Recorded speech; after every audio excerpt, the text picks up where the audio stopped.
tá comendo um forró danado aqui, rapaz. Acho que a única pessoa que tá trabalhando sou eu. E a minha noiva, no caso, também. E aí, galera, tudo bem? Sejam muito bem-vindos. Hoje a gente vai falar de uma coisa que eu gosto muito. A gente vai falar sobre tecnologia educacional. Tudo bem, Maria Sônia? Seja muito bem-vinda. Luísa, seja muito bem-vinda. Lu Macedinho, seja muito bem-vinda. Luciano Freire, seja muito bem-vindo. Hoje a live tá sensacional, um conteúdo muito massa, gente, de verdade. Sério, chama todo mundo que, como vocês, que já estão aqui, são apaixonados por tecnologia educacional. A gente vai falar sobre muita coisa boa.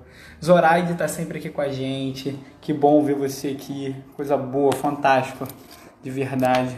Tô posicionando aqui meu tripézinho, eu tenho um tripézinho, gente.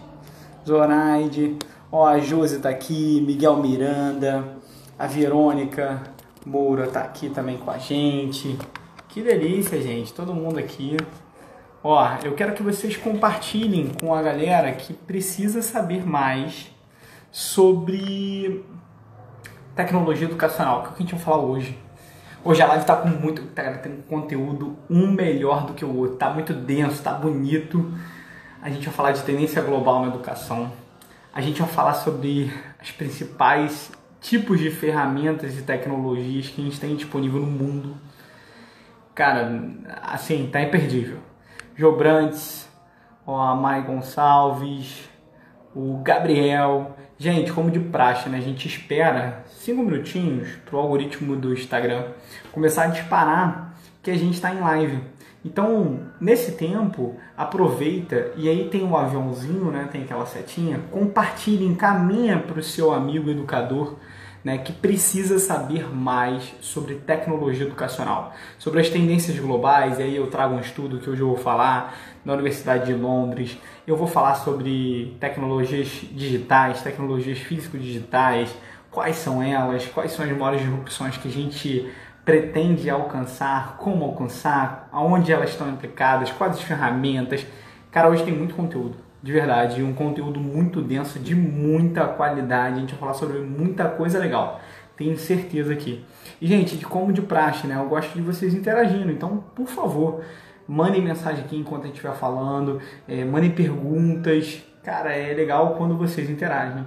Olha que legal, a Henriette entrou. Tudo bem, Henriette, minha querida? Poxa, vocês não sabem o quanto que eu tenho carinho pela Henriette, uma admiradora da educação, né, que faz de tudo, né, para uma educação de qualidade no nosso Brasil, uma das nossas investidoras anjo, né. Se eu falar aqui do currículo da Henriette, rapaz, vocês vão ficar aqui, a gente vai ficar aqui até amanhã, porque o quanto que eu aprendo com ela é uma troca muito legal, de verdade. Ó, a Adrique Lima tá aqui também com a gente. Gente, vamos chamando quem que deveria estar aqui para poder saber um pouquinho mais, conhecer um pouquinho mais. Grande Rones, meu parceiro lá do Espírito Santo, queridíssimo, tudo bem? Como você tá? Gente, vai avisando, vai chamando, vai chamando. Hoje o assunto é sobre tecnologia digital. A gente vai falar sobre as maiores tendências globais de tecnologia. A gente vai falar quais são as tecnologias físico-digitais, as digitais, aonde vai estar a disrupção delas, onde a gente vai implementar, em quais ferramentas. Cara, é muito conteúdo legal, de verdade. Salve, Rony. Henriette, não precisa ficar envergonhada não, querida. A admiração é grande mesmo. Vamos esperar mais um minutinho, gente, pra galera terminar de entrar. Enquanto isso, eu vou posicionar aqui melhor minha câmera. Ó, de um jeito que eu consigo ficar mais confortável. Fantástico. Bom, gente, vou esperar aqui, faltam 30 segundinhos. Amanda dali, a Carla tá aqui com a gente. Legal demais, fantástico ter vocês aqui com a gente, fico muito feliz. De verdade, vocês são incríveis. Bom demais, gente, bom demais. Deixa eu posicionar aqui pra gente poder começar a falar, né? Essa é a ideia. Ó, coisa boa. Ó, eita, caiu, pá. Acho que até o final da quarentena eu vou ficar sabendo tudo sobre isso aqui. Manjando tudo isso. Ó, Acho que agora foi, hein?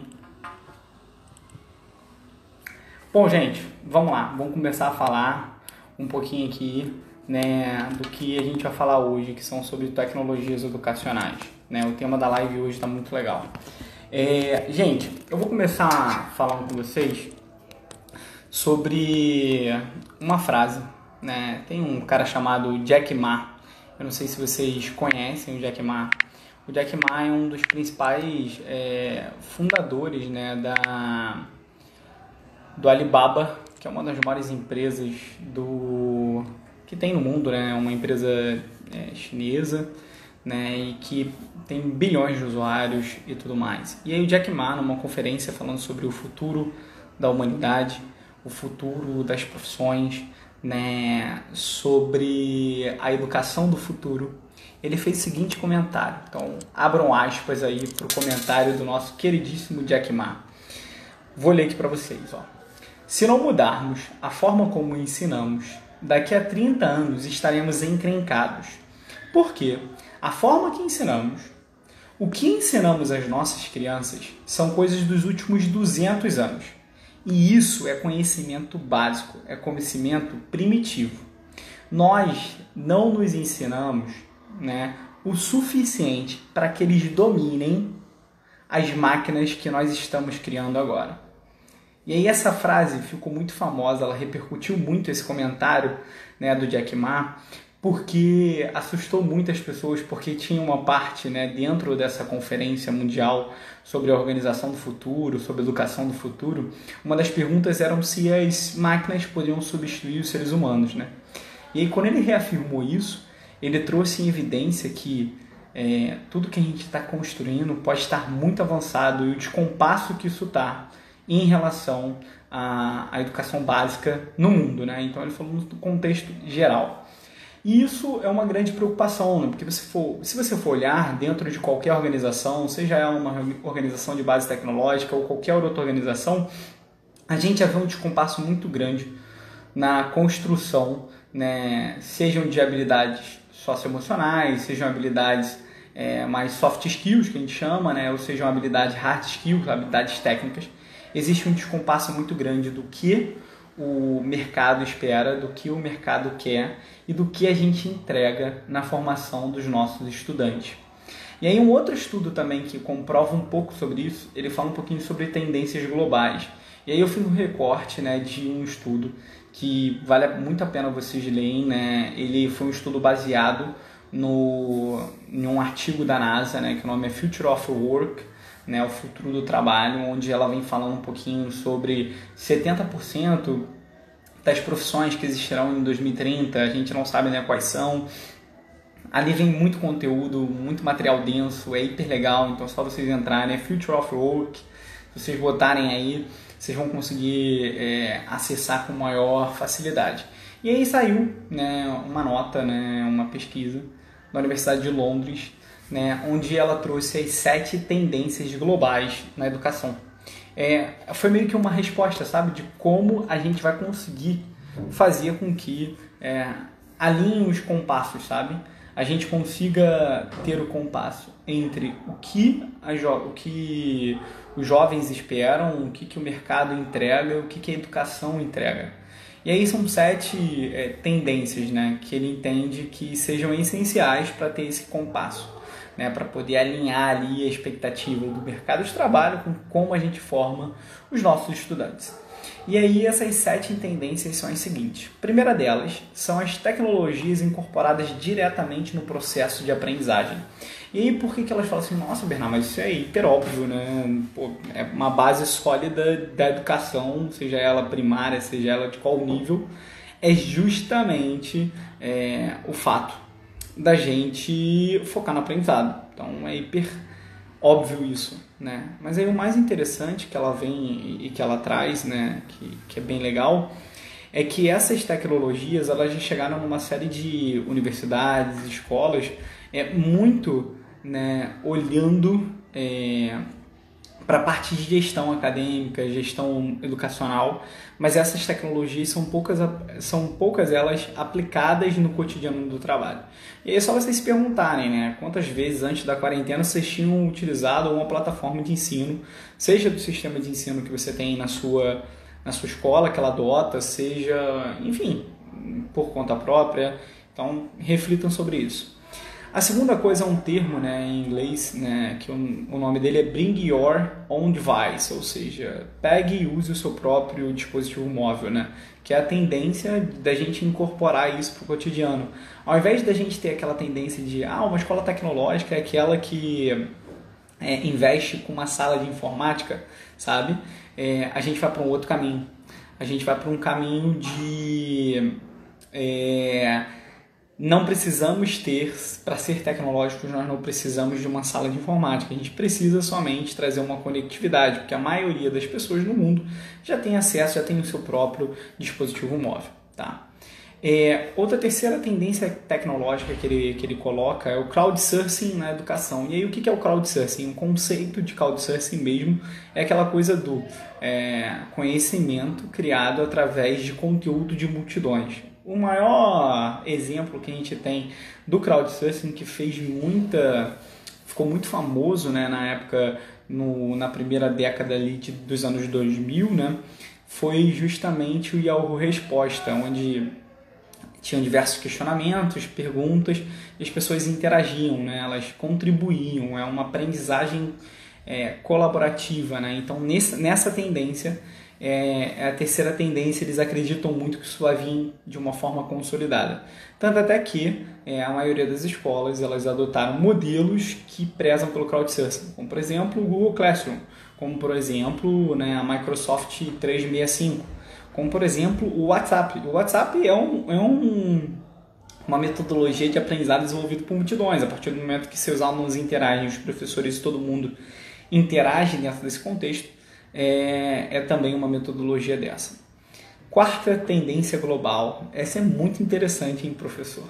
Os estudantes serão professores. E aí, olha que interessante, né? Partindo do pressuposto que professor vem de profeta, aquele que detém o conhecimento, aquele que provém a visão, aquele que tem acesso ao conteúdo e transpassa aquele conteúdo, né? Tem esse poder. Se você parar para poder perceber, é muito comum a gente entrar dentro de uma sala de aula e os nossos alunos estarem mais atenados sobre uma série de novidades. Eles estão muito mais conectados com a gente. Logo, a informação chega muito antes para os nossos estudantes do que para a gente. Então, vai existir uma inversão, né, desse papel. A gente vai ter uma autonomia de aprendizado realmente agora acontecendo, a partir do momento que os nossos estudantes cada vez vão ter mais liberdade de procurar esse aprendizado usando ferramentas tecnológicas. Como, por exemplo, vai lá, vê no YouTube sobre qualquer assunto, você acha uma videoaula para você poder aprender. E aí a missão do professor, né, isso que ele foca muito nessa parte, é justamente o professor como mediador. Tá? Outra tendência, a quinta tendência que ele coloca ali, né, na educação, é o crescimento da educação online. E olha que esse artigo ele tinha sido publicado antes até mesmo da gente ter acesso e está acontecendo isso tudo que a gente está vivenciando.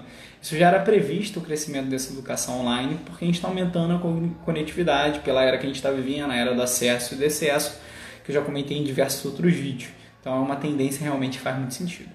O uso da realidade virtual e a realidade aumentada. Segura um pouco sobre essa tendência, que eu vou falar um pouquinho melhor sobre ela. E a outra é o uso da inteligência artificial. E aí eu também vou falar um pouquinho mais sobre ela. A gente, quando começa a entender, né, as tendências globais dentro da educação, esse descompasso, a gente precisa ter uma visão um pouquinho de horizonte, né, do que a gente espera para o horizonte. A gente vê um caminho da educação, isso é interessantíssimo, gente, porque se você parar para poder pensar, as relações que a gente criou, os serviços que a gente consome, eles vão para um caminho de personalização, né? A gente está querendo realmente buscar serviços de formas personalizadas. Nós estamos querendo ter algo único, ter algo especial, né? Os clientes, né? E aí pensa na gente como cliente, né? Nós somos muito mais rigorosos, porque temos muito mais acesso à informação do que a gente tinha antes. E aí nesse caminho, né, a educação também vai para o caminho da personalização. Então essa educação que a gente conhece aí do século XVIII, há 200 anos, que é massificada e tudo mais, ela não vai perdurar durante muito tempo. A gente vai começar a desenvolver modelos onde realmente os alunos tenham autonomia no aprendizado e que a gente vai precisar, né, a partir disso, personalizar o aprendizado. Tá? E aí, olhando para essa personalização, existe quase que um pânico coletivo, né? Porque se a gente pegar em média que uma turma, vamos pegar na educação pública, né, varia de 35 a 40 alunos por turma, e um professor em média tem 10 turmas, então a gente está falando, por exemplo, que um professor tem uma média de 300 e 400 alunos. E aí a gente se pergunta, Bernardo, como que você vai dar conta, como a gente vai dar conta de realmente trazer educação individualizada para 400 alunos? Porque uma coisa é individualizar para uma pessoa, para duas pessoas, para três, agora para 400, realmente tem uma carga de trabalho, né, muito grande. E aí que vem um ponto muito interessante de disrupção, né? É impossível a gente, com os nossos poderes, né, enquanto seres humanos mesmo, a gente não tem capacidade de gestão de tempo. A gente não tem tempo suficiente para isso, né, para demandar, para poder atender essa expectativa, porque é muito rápido, as coisas são muito dinâmicas, elas mudam muito rapidamente. E aí, nesse contexto, só existe uma maneira da gente trazer uma escalabilidade de individualização de aprendizado, de uma educação individualizada, que é com o uso, né, de tecnologia. E aí, quando a gente fala, poxa, com o uso de tecnologia, Bernardo, cara, eu não sei muito sobre tecnologia, eu sinto que eu recebo informações depois, né, do que realmente eu deveria receber. E aí, nesse contexto, eu resolvi trazer um pouquinho para vocês aqui um panorama das principais tecnologias e explicar um pouquinho sobre elas, de como elas estão aplicadas em diferentes ferramentas de aprendizagem, ferramentas focadas realmente para a educação. Tá? A Esther perguntou qual é o tema da live de hoje. O tema da live de hoje é tecnologia educacional. Quais são os realmente mais importantes para o nosso aprendizado? E agora a gente está falando um pouquinho sobre as principais tecnologias que existem dentro do planeta. É muito importante ressaltar que o termo Educação 4.0, ou até alguns já começam a falar do termo Educação 5.0, principalmente depois da pandemia, é um termo que ele vem correlacionado a um movimento histórico, né? E esse movimento histórico não só de algo que já passou, mas do que a gente está vivendo, né? E esse tempo histórico é justamente, a gente já conhece a tecnologia, né? A gente já tem acesso a diferentes tipos de tecnologia. O que vai mudar agora é combinações de tecnologias diferentes, sabe?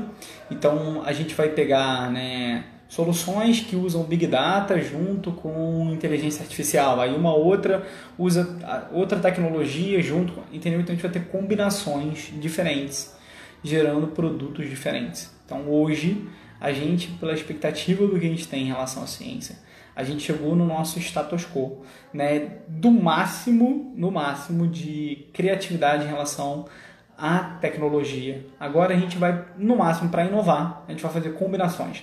E aí sai até o termo da combinatividade, né? Então não vai ser criatividade, onde a gente vai vir ali e vai combinar coisas, tecnologias diferentes para atender demandas diferentes e mercados diferentes. Então o termo de educação 4.0, ele vem muito relacionado à Revolução Industrial 4.0, que ela nasce muito no movimento, né, já conhecemos já essas tecnologias e agora só vamos direcioná-las, né, para que a gente possa ter mais eficácia em automação de processos, em melhorias de qualidade de vida, enfim.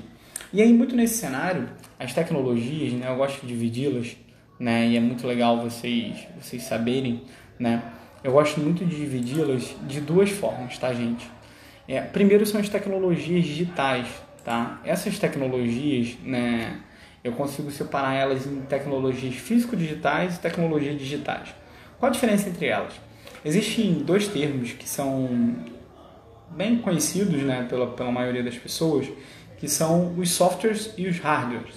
Então, olha aí, o pessoal tá zoando meu carioquês, né? Que eu tô falando nice. Tá vendo? Não tem como, a gente não fala nice aqui. Mas voltando, é impossível, né? A gente tem dois tipos diferentes de tecnologia, físico-digital e a digital. O hardware, né, é tudo aquilo que é concreto, sabe? Que a gente consegue pegar, né? E que muda a gente, muda de uma certa forma, né? Facilita a nossa vida de alguma forma. Então, tipo, por exemplo, um mouse, né? Ele tem ainda aqui dentro, né? E depende do mouse. Por exemplo, o meu tem uma conectividadezinha ali, uma luzinha.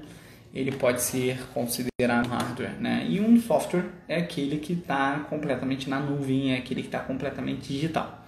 Então, para a gente poder selecionar, quando eu falo tecnologia digital ou tecnologia físico-digital, tenta pensar, né, de uma maneira bem... Eu gosto muito de associação, né? Eu acho que uma das maneiras da gente conseguir trazer realmente aprendizado é fazendo associações.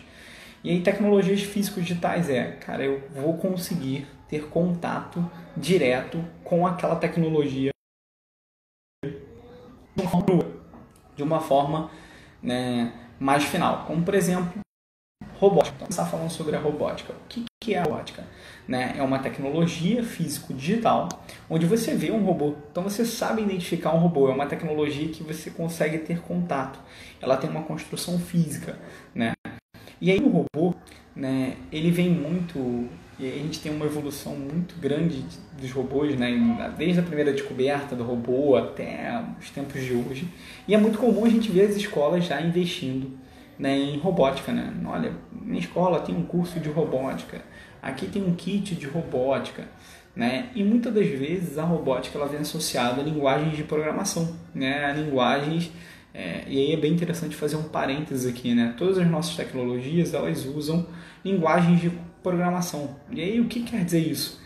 É como a linguagem de programação é como se fosse um idioma realmente, né? Então, depois de uma série de combinações, se você parar para poder pensar, né? Quando eu chego para vocês e falo assim, olha, eu vou lá fora, tá chovendo, eu vou pegar o meu guarda-chuva. Quando eu pego a palavra guarda-chuva, eu juntei guarda e chuva e ele passa um significado, né? Então o idioma é a junção de palavras, a junção de letras, a junção de sílabas e tudo mais para poder trazer um significado. É a mesma coisa com a linguagem de programação. É uma série de códigos, né? E que aqueles códigos, quando combinados de uma forma lógica, eles geram, né, um resultado final, sejam ele em tela, sejam ele em conexões. Então as linguagens de programação elas estão presentes em diversas tecnologias. E aí na robótica, devagar, está muito rápido, olha aí. Na robótica, a gente vê, por exemplo, muito processo de automação.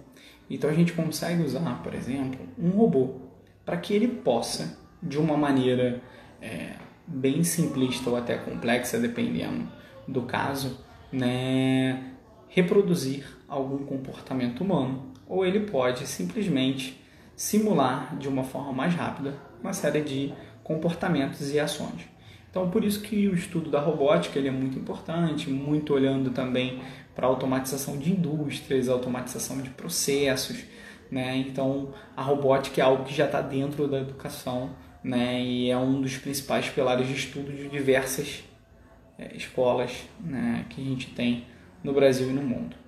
Segunda tecnologia físico-digital que eu quero falar sobre ela, né, para vocês, é a internet das coisas, né? E aí é legal esse termo, né? Olha, Bernard, internet das coisas. Mas como assim, né? O que é a internet das coisas? Sabe, eu acho que a melhor maneira de explicar o que é a internet das coisas vocês gostam de Homem de Ferro? Não sei se vocês gostam de Homem de Ferro, mas no desenho do Homem de Ferro, olha isso, que interessante. Isso é uma maneira, inclusive, de explicar para os alunos de vocês, para os filhos de vocês, o que é a internet das coisas. O Homem de Ferro, quando ele chega na base dele, ele tem um sistema de voz que tem uma inteligência que ajuda ele, através dessa conectividade de internet, a ter comando sobre as coisas que ele tem dentro da casa dele.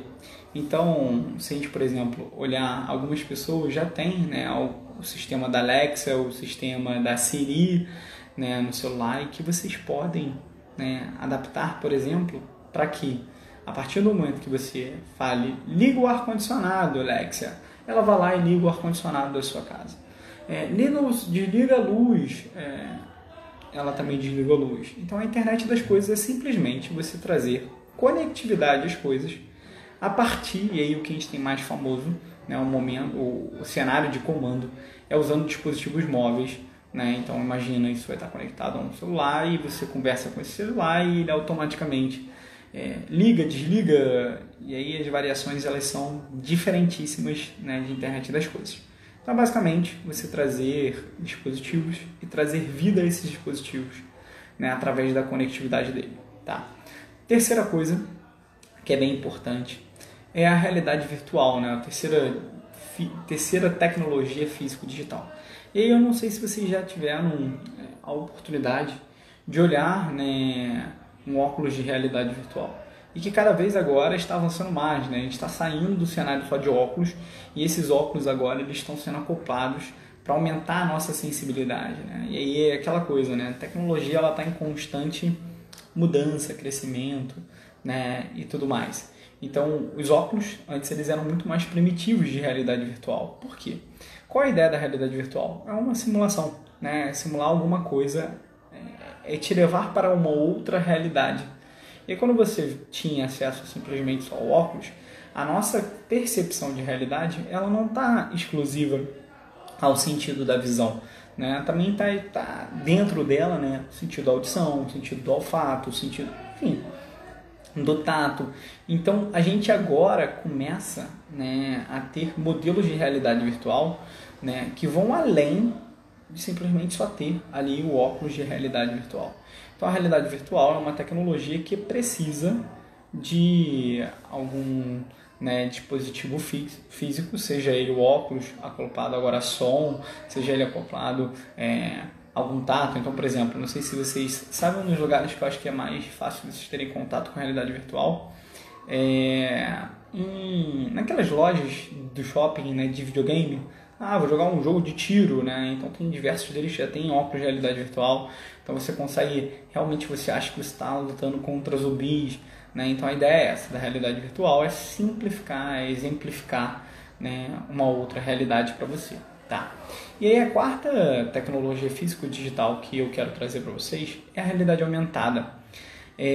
A realidade aumentada é justamente uma variação, né, do que ficou muito famoso, principalmente aí eu vou pegar na minha geração, tá? Eu gostava muito de ver Power Rangers, né? É um dos meus desenhos prediletos quando eu era criança. E aí tinha lá o Megazord.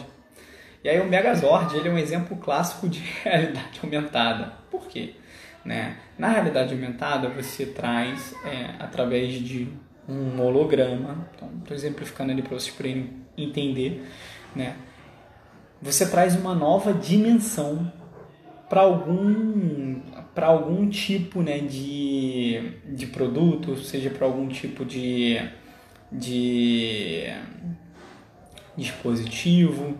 Então, assim, é bem interessante a realidade aumentada, porque a gente já tem alguns livros, e aí olhando para a aplicação dentro da sala de aula, a gente já tem alguns livros didáticos onde, através de QR Codes, né, o aluno ele consegue colocar o celular nesse QR Code, né, e esse QR Code ele traz para ele poder ver, o aluno ver, né, uma célula no formato 3D. Enfim, então a gente já tem algumas aplicações que são bem legais. Tem algumas cervejas que são bem famosas, o rótulo com realidade aumentada.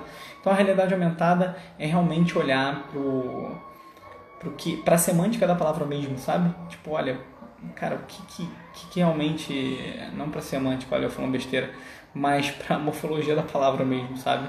Cara, o que ela significa de verdade, aquela palavra. Então é uma forma da gente ter uma realidade realmente aumentada.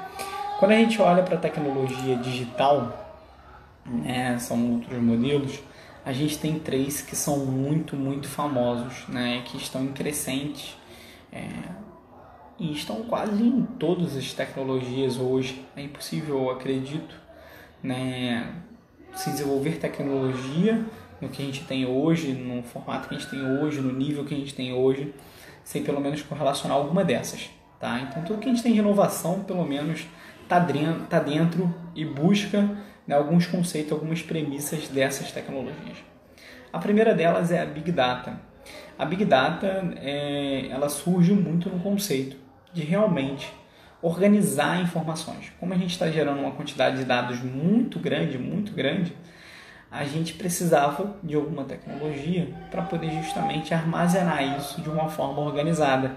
E aí, nesse contexto, né, de armazenar uma informação de forma organizada, nasce o conceito da Big Data, onde é nada menos do que imagina, nossos desenvolvedores vão matar com o que eu vou exemplificar aqui para vocês poderem entender. É como se fossem a gente entrou dentro de uma sala, onde essa sala tem diversos arquivos. E aí esses arquivos você abre, né, e eles são separados por pasta. Então a Big Data é isso. Imagina uma sala gigantesca, infinita, onde os dados estão separados e interligados em diversas camadas. Tá? Segunda tecnologia, e a mais complexa da gente compreender, que é o famoso blockchain. Não sei se vocês já conheceram, mas é uma tecnologia que foi desenvolvida para segurança, na maioria das vezes, dos nossos dados. A tecnologia do blockchain é aquela que traz o que a gente chama de nós específicos, né? Então, imagina como se fosse uma rede, né? Uma rede de pesca, sabe? Então, cada pontinho ali tem um nó.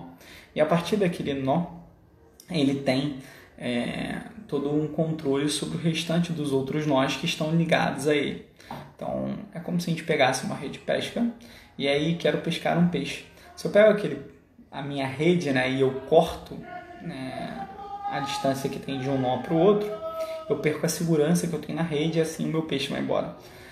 O blockchain é mais ou menos isso. Ele entende que cada um dos nós estão interligados e que, a partir do momento que eu, Bernard, estiver ligado a um nó, eu vou conseguir, né, com o meu dado, os meus dados estão ligados em nós, eu vou conseguir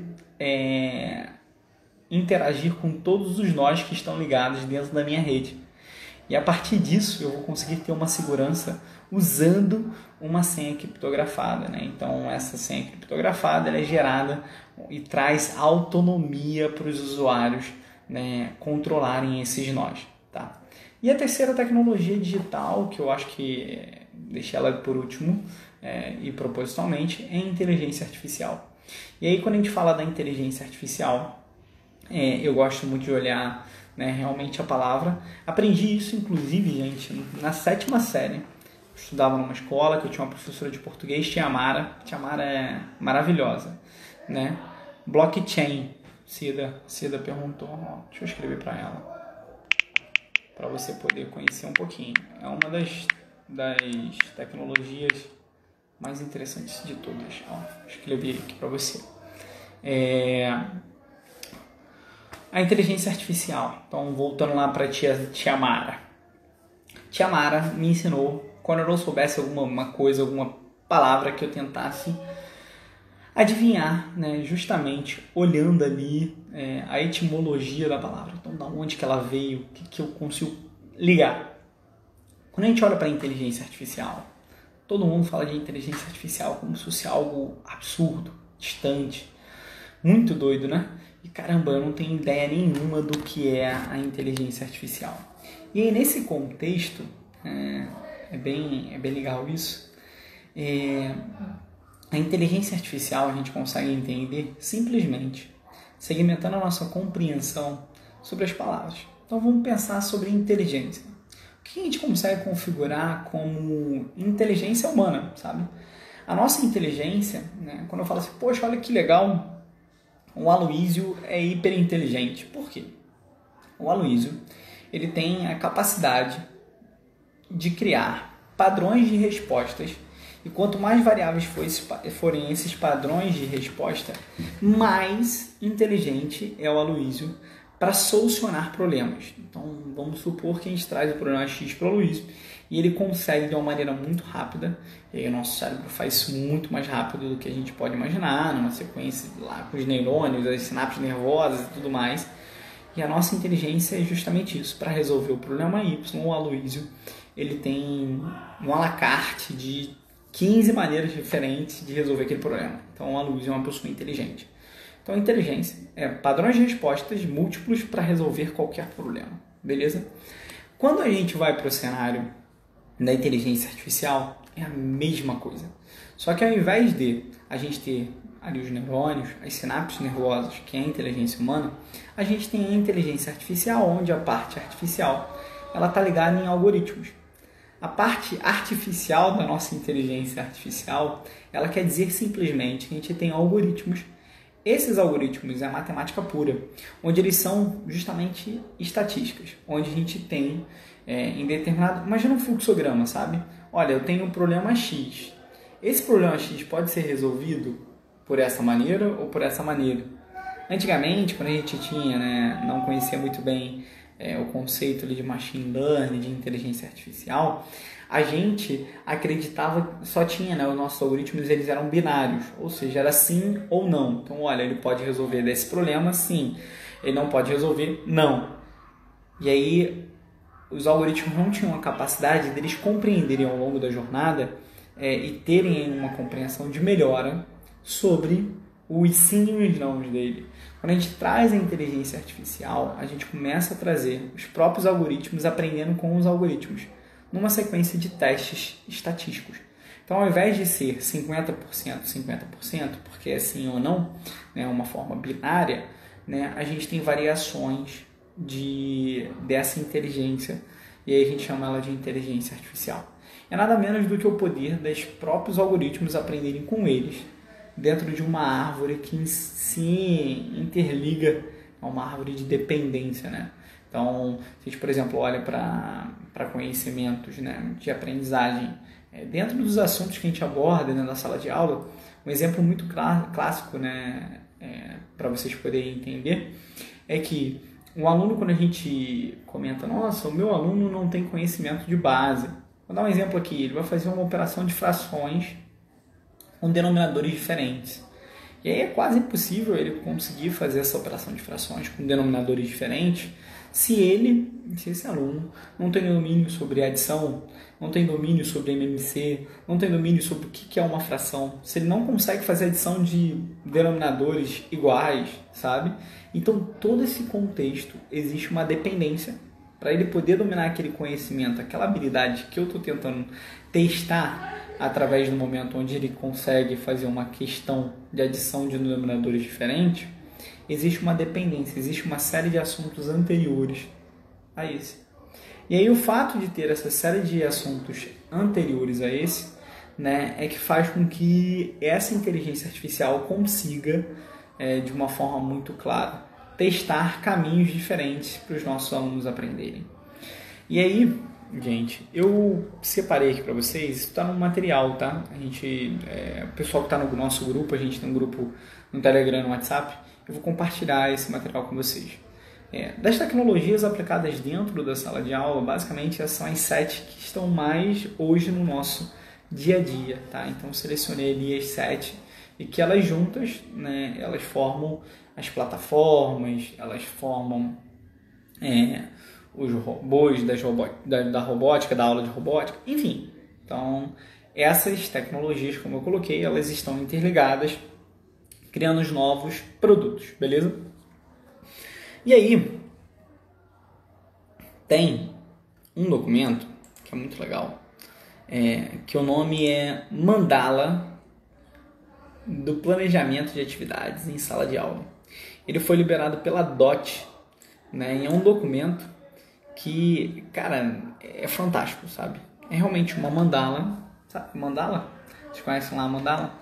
É um círculo onde ele está separado, em alguns níveis. E aí o primeiro deles, o cognitivo, E aí é aquela questão, e eu já falei isso anteriormente. Para a gente poder saber qual é a melhor metodologia, qual a melhor ferramenta, depende do nosso objetivo de aprendizagem. A gente depende de saber exatamente para quem que a gente vai passar aquilo ali, qual o profundo, qual o nível de aprendizagem a gente quer alcançar com os nossos alunos. A gente tem que entender que a aprendizagem é uma ciência, e com uma ciência ela precisa de gestão, ela precisa de testes, ela precisa de uma série de coisas. E aí, nesse contexto, né, da gestão, quando a gente fala de níveis cognitivos, a teoria mais famosa de todas, né, a teoria mais famosa de todas é a taxonomia de Bloom, né, onde a gente tem níveis diferentes. A Vanessa perguntou qual o nome da mandala. Vanessa, não sei se você vai conseguir achar. Tech Up. Mas eu acho que cara, melhor de todos os caminhos para você poder ter acesso, porque é difícil achar essa mandala, né? É difícil achar essa organização. Cara, é hiper legal, inclusive. Entra no nosso grupo, se você estiver no nosso grupo do WhatsApp. A gente tem um link lá na bio, quando acabar aqui. Entra no nosso grupo do WhatsApp ou no grupo do Telegram, que assim você consegue ter acesso, né, à nossa mandala, todo o material que eu estou falando aqui, eu vou compartilhar lá. E é hiper rico, que você consegue ter essa correlação entre ferramentas, tecnologias, cognitivo, atividades de aprendizagem, atividades digitais, enfim, você consegue ter acesso a isso tudo. Só para vocês poderem entender, deixa eu ver se eu consigo mostrar aqui para vocês. Ó. Deixa eu girar. Ó, meu computador está até aberto aqui, que eu estou olhando ela. Ó. Essa aqui é a mandala, ó, tá vendo? Ó, agora eu acho que vai ficar até melhor de explicar para vocês. Ó. E aí, quando a gente olha a taxonomia de Bloom, né, a taxonomia de Bloom, deixa eu ver se eu consigo colocar aqui para vocês. O Instagram ainda algum dia, eu tenho certeza, mas muita certeza, que ele vai permitir um dia na nossa live a gente compartilhar a tela. Vai ficar muito mais feliz, tá? A mandala é essa daqui, ó. Então, tá vendo? Aqui estão as partes cognitivas, tá vendo? E aí a separação dela é justamente seguindo a taxonomia de Bloom, tá? E aí a taxonomia de Bloom aqui, ó, ela tá nos 6 níveis da taxonomia de Bloom, beleza? Então ela dividiu aqui, né, o nível 1, que é o nível do conhecimento. Então a primeira coisa que a gente deseja que o nosso aluno saiba, quando a gente está sobre qualquer assunto, é que ele conheça. O nível 2 é o compreender, então eu quero que ele compreenda a partir do que ele conheceu. O nível 3 é o aplicação, então a partir do momento que ele tem um domínio, que ele conhece, que ele compreende, ele consegue aplicar. Depois, né, que ele consegue conhecer, compreender, aplicar, ele consegue analisar. Depois que ele consegue conhecer, compreender, aplicar, analisar, ele consegue sintetizar. Depois que ele consegue ter um domínio de todas essas, ele consegue criar, que é o último nível da taxonomia de Bloom. Então a taxonomia de Bloom, ela é referência no que a gente chama de cognitivo. A gente usa isso para poder elaborar as questões, os itens dentro da Jovem Gênios e também o plano que a gente faz de formação dos professores. Então, dependendo da atividade que a gente vai fazer, né, dependendo do nosso objetivo de aprendizagem, qual o nível que a gente espera alcançar com ele, a gente usa já automaticamente um nível cognitivo e correlaciona com a atividade, com a atividade de aprendizagem, a atividade, a ferramenta digital, né, e assim a gente consegue trazer essa experiência, tá? E aí, olhando para os níveis, fiz besteira, olhando para os níveis, olhando para os níveis, né, de aprendizagem aqui do cognitivo, a gente tem diferentes atividades de aprendizagem. E aí é muito legal para vocês poderem conseguir ter essa correlação sempre do nível de aprendizagem da taxonomia de Bloom. Ele tem os verbos famosos, né, da taxonomia de Bloom. Então, quando a gente quer, né, que o nosso aluno conheça, a gente pede, por exemplo, né, numa questão, que ele escreva, que ele memorize, que ele investigue, que ele reconheça, que ele observe, né, que ele liste. Então, tudo isso está voltado ao nível conhecer da taxonomia de Bloom. Aí, quando a gente olha para o verbo de compreender, eu quero que ele mude, eu quero que ele explique, eu quero que ele ilustre, eu quero que ele relacione, eu quero que ele distingua. Então, são verbos de ação ao nível de compreender. Quando a gente olha, por exemplo, o nível aplicar, né, eu quero que ele use, eu quero que ele faça, eu quero que ele aplique, eu quero que ele construa, eu quero que ele produza. E aí é até bem interessante, né, vocês refletirem para poder pensar sobre quais, né, atividades você coloca para os seus alunos, que se limita aos níveis de conhecimento mais rasos da taxonomia de Bloom, né? E aí o nível de analisar. Cara, eu quero então que você pesquise, eu quero que você analise, eu quero que você explique, eu quero que você contraste, tá? Então, assim, são verbos de ação relacionados à parte ali do analisar. Quando a gente vai olhar, por exemplo, para o caminho do nível 5, né, que é o sintetizar, a gente faz para o nosso aluno, olha, cara, projeta, organiza para mim, melhora, modifica, rearranja, desenvolve, inventa, propõe. Então, Bloom ele criou, né, de uma maneira muito sábia essa correlação com o nível cognitivo com os verbos de ação. E o último, que é o criar, a gente pode usar, né, todas as atividades que a gente está pedindo para ele poder apreciar, para ele poder selecionar, para ele poder comparar, para ele poder julgar, né, para ele poder relacionar, criar, enfim, todos esses estão no último nível da taxonomia de Bloom. E aí, se você entender, fica claro depois de uma sequência de hábitos, né, de usar a taxonomia, é bem simples, né? Para você poder fazer alguém aplicar ou criar algo, ele precisa compreender, ele precisa conhecer, né? E aí você vai ficando bem claro de deduzir. E aí ele começa a olhar as atividades digitais, que é esse último círculo aqui, ó, tá vendo? Aí eu falei sobre o cognitivo, que é esse daqui, a atividade de aprendizagem, agora eu estou na atividade digital, tá? Então, por exemplo, quando a gente está no nível conhecimento, do conhecer, a gente pode, por exemplo, utilizar lista social de favoritos. A gente pode, por exemplo, usar, né, atividades digitais para ele poder pesquisar, para ele poder sintetizar de forma orgânica, ou seja, pesquisar de forma orgânica dentro da internet. No nível compreender, a gente pode, por exemplo, propor para eles novos modelos de avaliação. Existem modelos, né, de assinatura digital, então algumas plataformas que você consegue fazer assinatura digital, como por exemplo a Jovem Gênios, né? Existem outras aqui, ó, como por exemplo no nível de aplicação, é possível, né, que o aluno, para ele poder aplicar, né, ele consiga editar, ele consiga, a partir do que ele está recebendo como nessa ferramenta e nesse nível com esse verbo de ação, ele consiga executar, ele consiga carregar, tá? No nível de análise, aqui ele já consegue correlacionar, tá vendo? Algumas diferentes ferramentas, né? Então já é possível o aluno ele realmente criar. Então, por exemplo, aqui no nível análise, é o nível, por exemplo, onde o nosso aluno cria um mapa mental, sabe? E aí tem diferentes ferramentas que ele coloca aqui.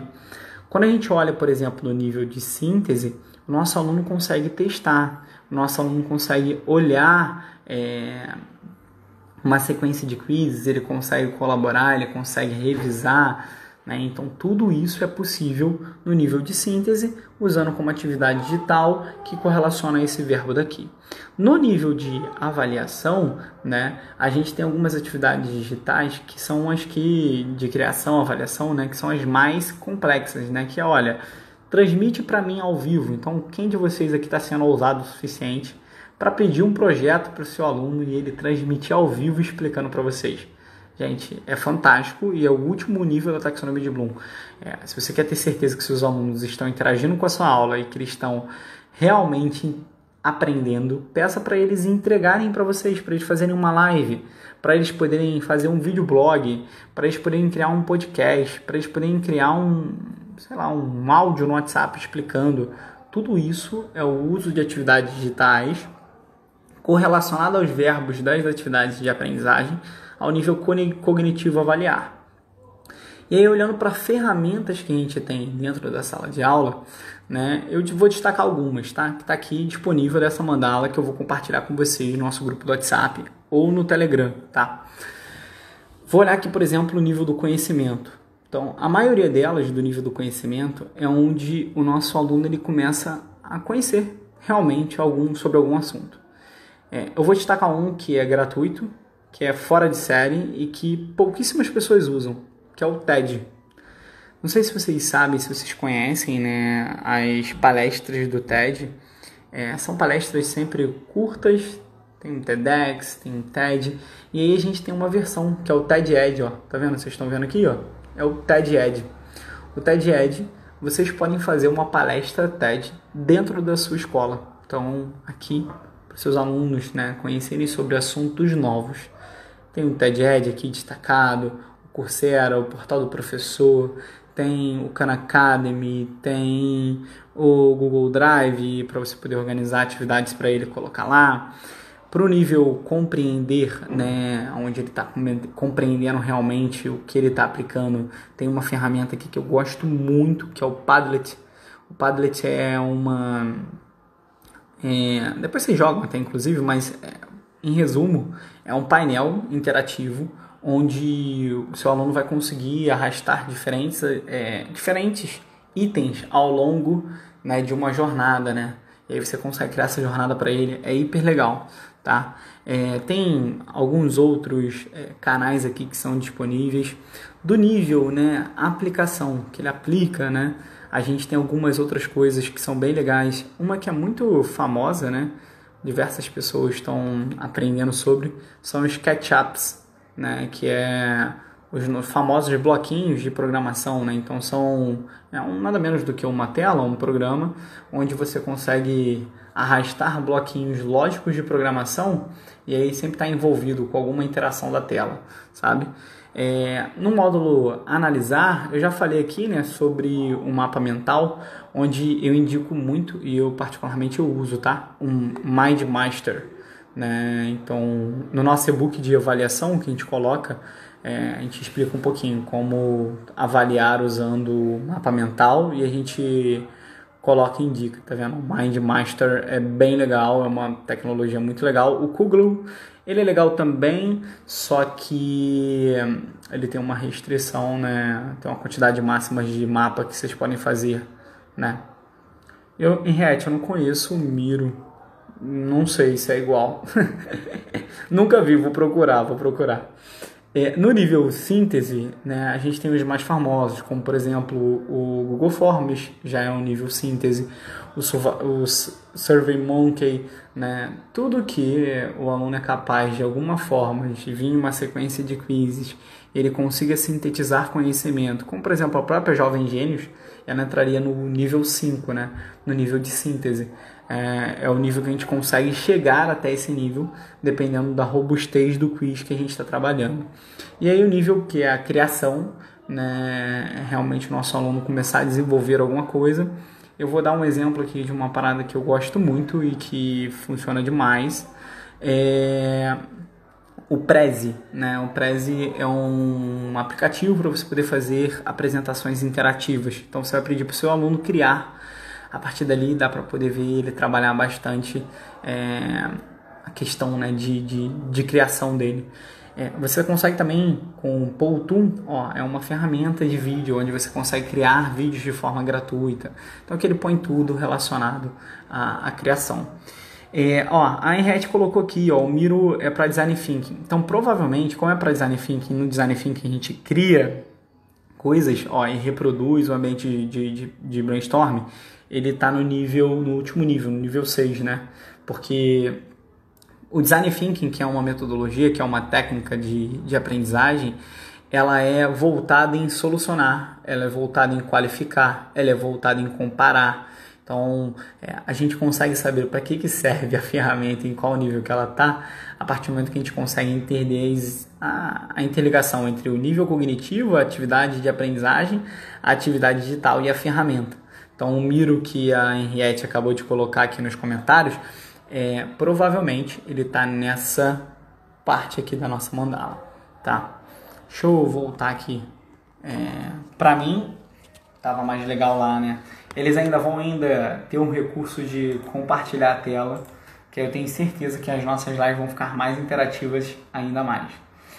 E aí, gente, eu falei de uma série de tecnologias, eu falei de muita informação, eu falei de como essas ferramentas devem ser colocadas para níveis diferentes de aprendizagem. Então, chama ainda um pouco de atenção, né? Existem alguns professores, algumas escolas que estão lutando. Eu acho que a melhor palavra é lutando, para poder reproduzir o tradicional no digital. E, gente, vocês não vão colher bons resultados. Por quê? Uma boa ferramenta para o nosso aluno, né? No modelo da educação tradicional, o nosso aluno só aprende, né, em grande resumo, né, pelo professor ensinando. E aí é a única metodologia que está dentro da maioria das salas de aula. E aí quando a gente vai para o digital, a ferramenta ideal para ele poder aprender através do ensinar não é um vídeo de 50 minutos.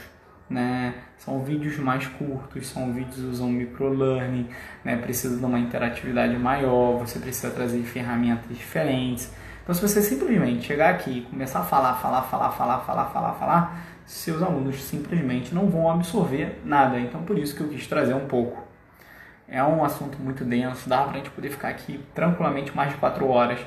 Mas o meu objetivo de aprendizagem com a nossa live de hoje é vocês atingirem o nível 1, que é o conhecer. A partir do momento que você conhece, o mundo se abre a você, né? Tem um ditado alemão que eu gosto muito, que eu aprendi quando eu estava lá na Alemanha, né? Que existem 3 mundos, né? E esses mundos são conjuntos, né? O mundo A, que é aquele que você conhece, e é aquele que você vive. O mundo B é aquele que você conhece, mas você não vive. E o mundo 3, né? O mundo C, né, que eles chamam, é um mundo que você nem conhece, que você nem vive. Quanto mais você começa a conhecer coisas novas e viver coisas novas, mais se expande o que você não conhece e o que você não vive. Essa é a beleza do conhecimento. Então, o que eu quero trazer aqui para vocês é para vocês conhecerem coisas novas, para vocês poderem entender que se eu tenho uma gestão de aprendizagem eficiente, com níveis de aprendizagem concretos, e eu entendo e tenho clareza do meu objetivo de aprendizagem, eu vou conseguir implementar a melhor ferramenta. Eu vou conseguir ter clareza e ter um retorno sobre a maneira como eu estou conduzindo a minha sala de aula. E na maioria das vezes isso é bem interessante, tá? Os nossos alunos não precisam que a gente explique algo para eles, né? A gente pode direcionar esse aprendizado de outras formas. Por isso que existem as metodologias ativas. E se vocês começarem a aplicar uma vez, cara, faz um teste, uma vez, nunca mais você vai voltar para o modelo tradicional. Eu tenho certeza. Por quê? Nós, professores, nós queremos que os nossos alunos aprendam. Nós queremos que eles estejam interessados, que eles interajam. E a metodologia ativa é a única capaz de fazer isso. Por quê? A partir do momento que o aluno está ativo, ele vai no tempo dele, ele vai na forma dele, ele aprende do jeito que ele quer, ele faz a associação que ele quer. Ou seja, a metodologia ativa é o caminho para a gente poder personalizar o aprendizado, que eu comentei lá no início. E a partir do momento que você propõe dentro do seu grupo do WhatsApp, com seus alunos, olha gente, vamos fazer o seguinte, a gente vai falar sobre o assunto X, né? E eu quero que vocês produzam para mim vídeo, música, áudio, filme, o que vocês quiserem. A partir do momento que vocês colocarem isso na mão dos seus alunos, vocês vão se surpreender. Eu tenho certeza muito clara disso. Enfim, essa é muito da ideia. A nossa live hoje era muito sobre tecnologia, mas como vocês viram ali, essa mandala, ela está lotada de tecnologia. Não faltam tecnologias digitais, tá? Então não faltam. Tá faltando tecnologia para eu poder absorver e direcionar meu aprendizado do jeito que eu queria. Esquece, né? Na verdade é uma questão dessa tecnologia chegar até você, é uma questão de pesquisa. O que falta é a gente mudar, ressignificar um método, um modelo como a gente vai levar aprendizado para os nossos alunos, tá? E aí eu quis trazer um pouquinho das tecnologias para ficar mais fácil essa compreensão. Para a gente não ficar com aquela cara de tacho, né? Quando alguém fala, não, a inteligência artificial da plataforma da Jovem Gênios, agora você já vai saber que a nossa inteligência artificial, com dados estatísticos, ela vê onde o aluno está com dificuldade, identifica aquilo e conforme ele vai jogando mais vezes, ele vai interagindo, ele vai errando e acertando, a gente vai conhecendo mais ele, porque vai começando, né, cada vez mais ter mais dados. E tendo mais dados, se criam lacunas diferentes e assim a gente consegue individualizar o aprendizado. Ou seja, se criam padrões de respostas diferentes. Então a inteligência artificial é isso. É a capacidade que esses algoritmos têm de aprender com eles mesmos para criar mais padrões de uma forma mais rápida e mais acelerada. Então agora, quando alguém falar de inteligência artificial, você já vai saber, tá? Gente, é basicamente isso. E aí, olha que interessante, né? A gente está fazendo a live terça e quinta, 6 horas, né? E aí, em tese, terça-feira tem um convidado, quinta a gente tem eu sozinho aqui falando. Na próxima terça a gente vai trazer o professor Mota, um cara fora da curva, referência. Então não percam, terça-feira, 6 horas da tarde. Sabe o que eu queria falar? Sobre o quê? Como aplicar as melhores ferramentas dentro da sala de aula. Então hoje, que vocês já conhecem, vocês são capazes de aplicar lá na terça-feira. Espero por vocês. Tudo nosso está lá no link da bio.